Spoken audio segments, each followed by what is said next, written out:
बेटा,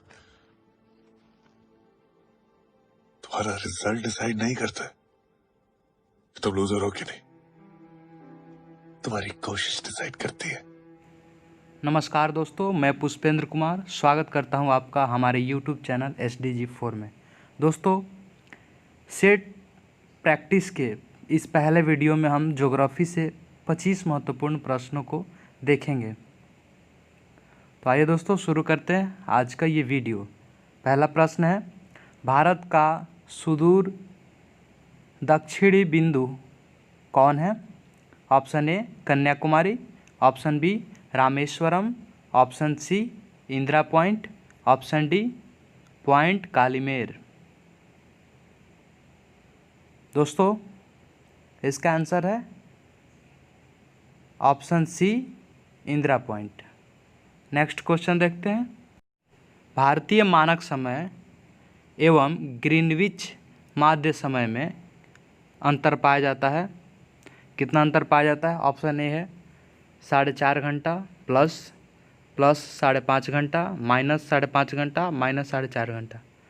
तो दोस्तों, भारतीय मानक समय जो है वो ग्रीनविच समय से 5.5 घंटा आगे है, इसलिए इसका आंसर ऑप्शन बी होगा, प्लस 5.5 घंटा। नेक्स्ट प्रश्न, निम्नलिखित देशांतरों में कौन सा भारत की प्रमाणिक मध्याह्न रेखा कहलाता है? ऑप्शन ए 87.5 डिग्री पूर्वी, ऑप्शन बी 85.5 डिग्री पूर्वी, ऑप्शन सी 84.5 डिग्री पूर्वी, ऑप्शन डी 82.5 डिग्री पूर्वी। तो दोस्तों, इसका आंसर है 82.5 डिग्री पूर्वी देशांतर। दोस्तों, भारत का प्रमाणिक मध्याह्न रेखा जो है वो 82.5 डिग्री पूर्वी देशांतर है। नेक्स्ट है चौथा प्रश्न, यदि भारतीय मानक समय यमोत्तर पर मध्याह्न है अर्थात 12 बज रहा हो तो 120 डिग्री पूर्वी देशांतर पर स्थानीय समय क्या होगा? 9:30, 14:30, 17:30 या 20 बजेगा? तो दोस्तों, इसका आंसर होगा ऑप्शन बी 14:30। इसको कैसे बनाएंगे? तो आप जानते हैं कि भारतीय मध्याह्न रेखा 82.5 डिग्री पूर्वी देशांतर होता है और ये 120 डिग्री पूर्वी पूछ रहा है, अर्थात 120 में से 82.5 डिग्री पूर्वी देशांतर घटा देंगे और जितना आएगा उसके हिसाब से आप, जैसे 1 डिग्री का 4 मिनट होता है तो जितना डिग्री माइनस करने के बाद आएगा उसको गुना कर लेंगे, तो आपका आ जाएगा 14:30 अर्थात 2:30। नेक्स्ट प्रश्न है पाँचवा। दोस्तों, पाँचवा प्रश्न है, जून माह में निम्न स्थानों में से कहाँ पर दिन की अवधि अधिकतम होगी? Option A Hyderabad, B Chennai, C Bhopal, D Delhi. तो दोस्तों, इसका आंसर होगा डी दिल्ली। चूँकि सूर्य के उत्तरायण यानी कि भूमध्य रेखा के उत्तर होने के बाद से ही उत्तरी गोलार्ध में दिन की अवधि बढ़ती जाती है। 21 जून को सूर्य उत्तरायण की स्थिति में सर्वोच्च बिंदु पर होता है। इस माह में कर्क रेखा से उत्तर जाने पर दिन की अवधि बढ़ने लगती है। दिल्ली चूँकि उत्तर दिशा में है इसलिए सबसे उपयुक्त विकल्प है और इसका आंसर हो जाएगा दिल्ली। नेक्स्ट सातवां प्रश्न देखते हैं, कर्क रेखा किस राज्य से होकर गुजरती है? Option A Orissa, option B Bihar अर्थात वर्तमान Jharkhand, option C Uttar Pradesh, option D Andhra Pradesh. तो दोस्तों, इसका आंसर हो जाएगा बिहार यानी कि वर्तमान झारखंड, ऑप्शन बी इसका आंसर हो जाएगा। दोस्तों, आप जानते हैं कि कर्क रेखा 8 राज्यों से होकर गुजरती है। ये राज्य हैं गुजरात, राजस्थान, मध्य प्रदेश, छत्तीसगढ़, झारखंड, पश्चिम बंगाल, त्रिपुरा और मिजोरम। तो इसका आंसर हो जाएगा बी झारखंड। नेक्स्ट प्रश्न देखते हैं, निम्नलिखित जोड़ों में से कौन सा जोड़ा सही नहीं है? ऑप्शन ए भारत का कुल क्षेत्रफल 3.28 मिलियन वर्ग किलोमीटर है, सही है। भारत का अक्षांशीय विस्तार 8.4 उत्तरी से 37.6 उत्तरी तक, ये भी सही है। भारत का रेखांशीय विस्तार 68.7 से 97.25 पूर्वी, और ऑप्शन डी है भारत में राज्यों की संख्या 26।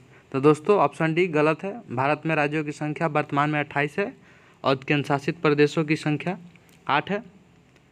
नेक्स्ट प्रश्न है प्रश्न नंबर 9, भारत का क्षेत्रफल संसार के क्षेत्रफल का 2.4% है, परंतु इसकी संपूर्ण मानव जाति का जनसंख्या 16% है। ऑप्शन ए। ऑप्शन बी 17% है। ऑप्शन सी 18% है और ऑप्शन डी 28% है। तो दोस्तों जो 2011 का डाटा है उसके अनुसार भारत का जनसंख्या जो है वो संपूर्ण मानव जाति का 17.5% है। तो इसमें ऑप्शन बी को आंसर इसका माना जा सकता है। आयोग ने भी इसके ऑप्शन बी को आंसर माना था। नेक्स्ट प्रश्न है 10वां प्रश्न देखते हैं। भारत के राज्यों का निम्नलिखित में से कौन सा एक युग्म सबसे पूर्वी और सबसे पश्चिमी राज्य को इंगित करता है? तो दोस्तों ऑप्शन ए है असम और राजस्थान। ऑप्शन बी अरुणाचल प्रदेश और राजस्थान। ऑप्शन सी असम और गुजरात। ऑप्शन डी अरुणाचल प्रदेश और गुजरात। तो दोस्तों प्रश्न पूछा गया है सबसे पूर्वी, तो सबसे पूर्वी है अरुणाचल प्रदेश और सबसे पश्चिमी है गुजरात। तो इसमें ऑप्शन डी इसका आंसर हो जाएगा। देखते हैं दोस्तों अगला प्रश्न, प्रश्न संख्या 11। प्रश्न है भारतीय उपमहाद्वीप मूलतः एक विशाल भूखंड का भाग था जिसे कहते हैं? ऑप्शन ए जुरैसिक भूखंड। Option B Aryavarta. Option C Indiana. Option D Gondwana land. तो दोस्तों भारतीय उपमहाद्वीप जो है मूलतः गोंडवाना लैंड का भूभाग था, हिस्सा था। तो इसका आंसर हो जाएगा ऑप्शन डी। नेक्स्ट है प्रश्न संख्या 12। भारत के किस प्रदेश की सीमाएं 3 देशों क्रमशः नेपाल, भूटान और चीन से मिलती है? Option A Arunachal Pradesh. Option B Meghalaya. Option C Paschim Bangal. Option D Sikkim. तो दोस्तों इसका आंसर होगा ऑप्शन डी सिक्किम। सिक्किम जो है 3 देशों के साथ सीमाएं साझा करती है, नेपाल, भूटान और चीन। आइए नेक्स्ट प्रश्न देखते हैं। प्रश्न संख्या 13। डुरंड लाइन किसके साथ भारत की सीमा निर्धारित करती है? Option A Afghanistan. B Burma. C Nepal. D Tibet. तो दोस्तों डुरंड लाइन जो है वो अफगानिस्तान के साथ भारत की सीमा साझा करती थी 1947 के पहले। वर्तमान में डुरंड लाइन जो है पाकिस्तान और अफगानिस्तान के बीच एक सीमा है, इसलिए इसका आंसर ऑप्शन ए हो जाएगा अफगानिस्तान। नेक्स्ट देखते हैं प्रश्न है प्रश्न संख्या 14। मैकमोहन रेखा सीमा रेखा बनाती है किसके किसके बीच? तो मैकमोहन रेखा बताना है। ऑप्शन ए है भारत एवं चीन। बी भारत और पाकिस्तान। सी भारत एवं म्यांमार और डी भारत एवं नेपाल। तो दोस्तों आप जानते हैं कि मैकमोहन रेखा जो है भारत और चीन के बीच सीमा है। वास्तव में यह सीमा जो है भारत के राज्य अरुणाचल प्रदेश और चीन के बीच एक निर्धारित सीमा है।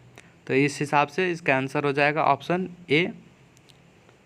नेक्स्ट देखते हैं प्रश्न संख्या 15। निम्नलिखित में से किस देश की भारत के साथ सबसे लंबी स्थलीय सीमा है?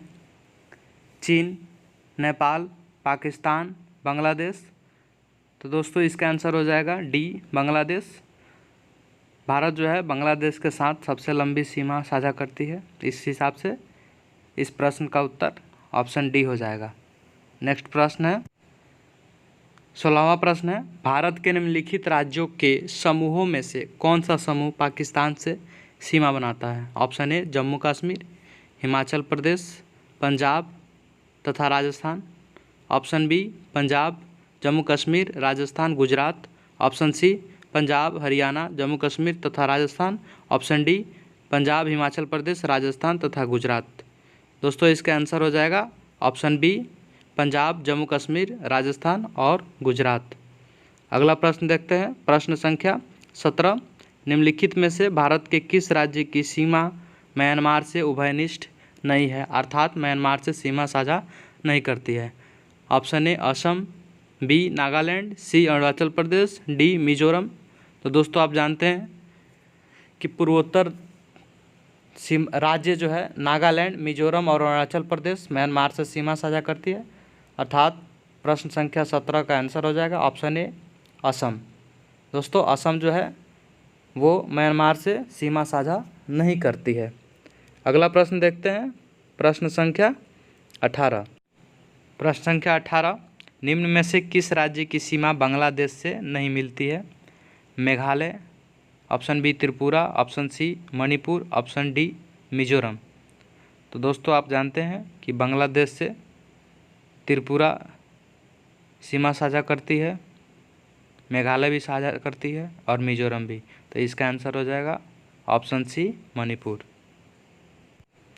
प्रश्न संख्या 19, भारत का वह कौन सा स्थान है जहां बंगाल की खाड़ी, अरब सागर तथा हिंद महासागर मिलते हैं?